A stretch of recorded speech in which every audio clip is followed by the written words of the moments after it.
பிரம்ம ரிஷிகளான வசிஷ்டர் மற்றும் விஸ்வாமித்திரர் இவங்களுக்குள்ள என்ன பகை அப்படிங்கிறத பார்க்கலாம். கேட்டதையெல்லாம் கொடுக்கக்கூடிய தேவலோக பசுக்களான காமதேனு மற்றும் நந்தினி பசுவை வசிஷ்ட முனிவர் பராமரிச்சுக்கிட்டு வராரு.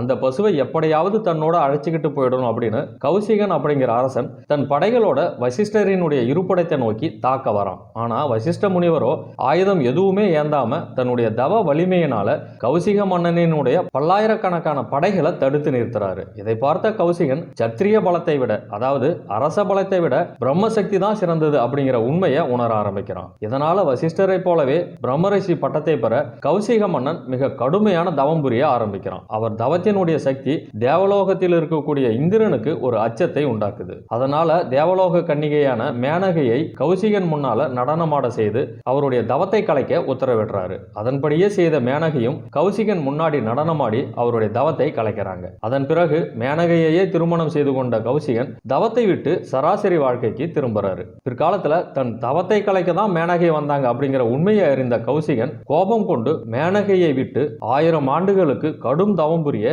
இமயமலையை நோக்கி செல்ல ஆரம்பிக்கிறார். மேனகையும் தேவலோகம் திரும்பிடுறாங்க. கடும் தவம் புரிந்த கௌசிக மன்னன் தான் நினைத்த மாதிரியே பிரம்மரிஷி நிலையையும் அடைகிறாரு. கௌசிக மன்னனினுடைய தவ வலிமையை கண்ட பிரம்மா அவனுக்கு விஸ்வாமித்திரர் அப்படிங்கிற பெயர் சூட்டி பிரம்மரிஷி பட்டத்தையும் வழங்குறாரு. வசிஷ்டராலேயே விஸ்வாமித்திரர் பிரம்மரிஷி அப்படின்னு அழைக்கப்படுறாரு.